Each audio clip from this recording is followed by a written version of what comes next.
Hi everyone, welcome to our channel Konaseema రుచులు. ఈరోజు మన వీడియోలో పుదీనాతో నిలవ పచ్చడి చూపిస్తున్నానండి. చాలా రుచిగా ఉంటుంది, చాలా సింపుల్గా చేసుకోవచ్చు. మనం గోంగూరతో కానీ కొత్తిమీరతో కానీ చేసినప్పుడు ఎంత బాగుంటుందో అంతే బాగుంటుంది. అలాగే నిలవ కూడా ఉంటుందండి. ఈ కొలతలతో ఇలా చేసి చూడండి ఫ్రెండ్స్. మొదటిసారి చేసినా కూడా చాలా బాగా వస్తుంది, అన్నీ సమానంగా సరిపోతాయి.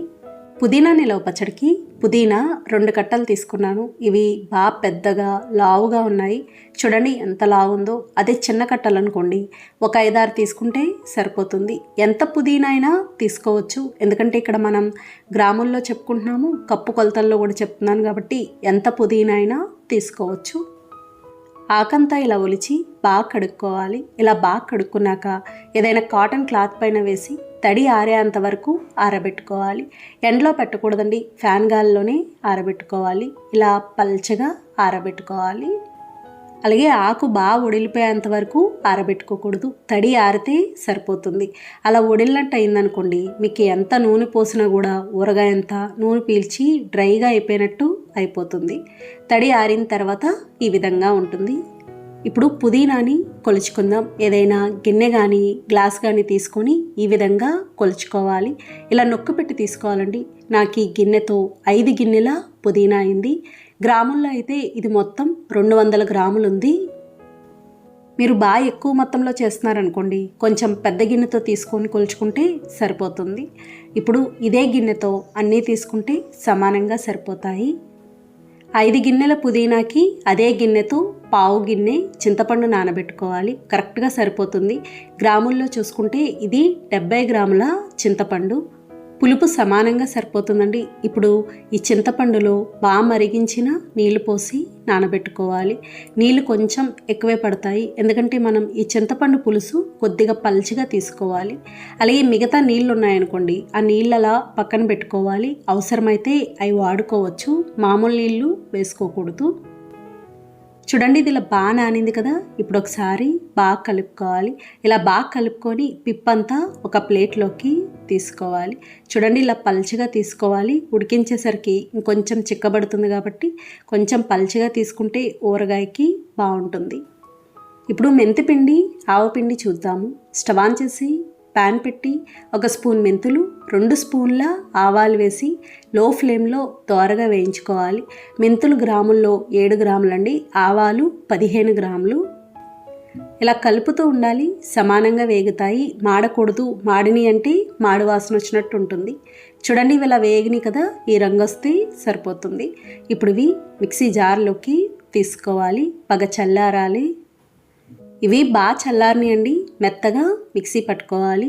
చూడండి, ఇలా మిక్సీ పట్టుకున్నాం కదా, మెంతిపిండి ఆవపిండి తయారైంది. ఇలా మెత్తగా ఉండాలి. ముక్కల్లా ఉందనుకోండి చేదుగా ఉన్నట్టు ఉంటుంది. ఇప్పుడు పుదీనా వేయించుకుందాం. స్టవ్ ఆన్ చేసి ప్యాన్ పెట్టి 5 కప్పుల పుదీనాకి అదే కప్పుతో పావు కప్పు నూనె వేసుకోవాలి. ఇది వేరుశనగ నూనె అండి. ఊరగాయలకి వేరుశనగ నూనె అయితే బాగుంటుంది. నూనె వేడి అయ్యాక పుదీనా వేసి మీడియం ఫ్లేమ్లో పచ్చివాసన పోయే వరకు వేయించుకోవాలి. ఆకు మొత్తం ఒకేసారి పట్టదు కాబట్టి ముందు కొంచెం వేసుకొని ఇలా మగ్గిన తర్వాత మిగతా ఆకంతా వేసి కలుపుకోవాలి. అప్పుడు మొత్తం ఆకు పడుతుంది. ఆకుకూర కాబట్టి వేగడానికి కూడా పెద్ద టైం పట్టదు, త్వరగానే వేగుతుంది. మాడకూడదు, మధ్య మధ్యలో కలుపుతూ ఉండాలి. ఒకవేళ మీకు పుదీనా నచ్చదు అనుకుంటే పుదీనాకు బదులుగా కొత్తిమీరతో కూడా చేసుకోవచ్చు, చాలా బాగుంటుంది. చూడండి, ఇది ఇలా బాగా వేగింది కదా, ఇలా వేగితే సరిపోతుంది. ఇప్పుడు ఇది ప్లేట్లోకి తీసుకోవాలి.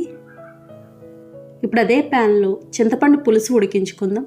చింతపండు పులుసు ఉడికించుకోవడానికి కూడా అదే కప్పుతో పావు కప్పు వేరుశనగ నూనె వేసుకోవాలి. నూనె వేడయ్యాక మనం ముందుగా తీసుకున్న పులుసు మొత్తం వేసుకోవాలి. ఇందులోనే ఉప్పు కూడా వేసి ఉడికించుకోవాలి.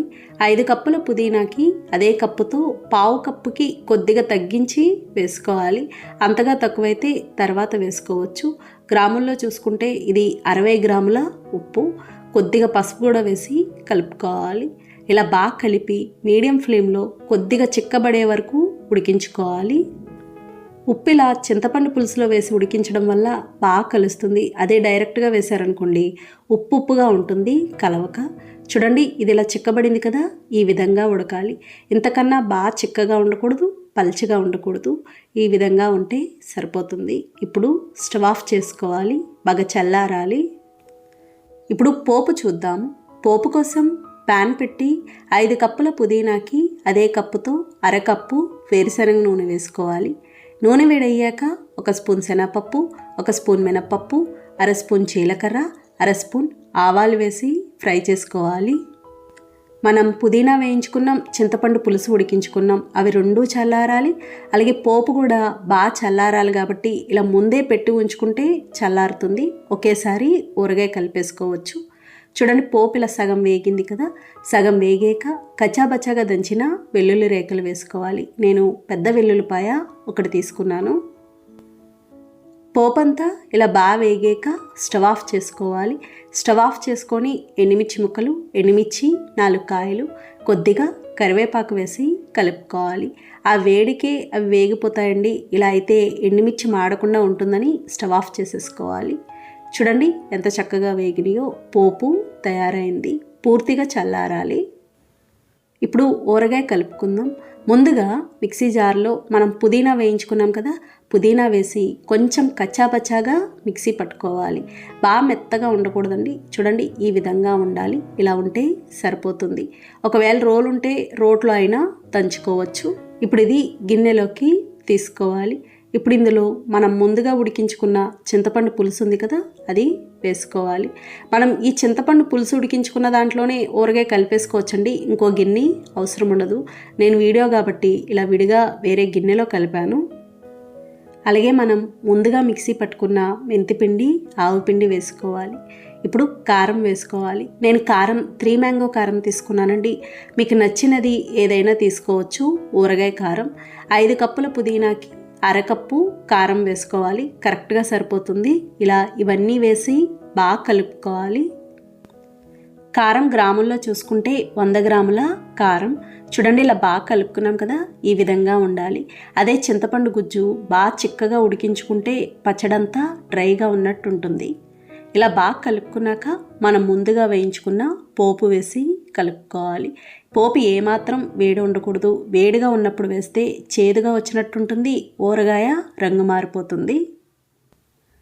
చూడండి ఇలా బాగా కలుపుకున్నాం కదా, ఇంతేనండి పుదీనా నిలవ పచ్చడి తయారైంది. చాలా చాలా బాగుంటుంది. ఒకరోజు ఊరితే ఇంకా బాగుంటుంది. ఇది ఒకరోజు ఊరిన తర్వాత రుచి చూసుకొని ఉప్పు తగ్గినా కారం తగ్గినా వేసుకోవచ్చు. అంతగా నూనె తక్కువైందనుకోండి నూనె కాచి చల్లారిన తర్వాత కలుపుకోవచ్చు. తడి తగలకుండా చూసుకోవాలి. 2 నెలల పైనే నిల్వ ఉంటుందండి. ఫ్రిడ్జ్లో పెట్టుకుంటే 6-7 నెలల వరకు ఉంటుంది. అస్సలు పాడవదు. ఇది అన్నంతో పాటు టిఫిన్లో కూడా తినొచ్చు. చూసారు కదా ఫ్రెండ్స్, చాలా సులభంగా తయారు చేసుకున్నాం.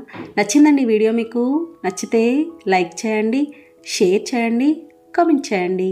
Thank you for watching.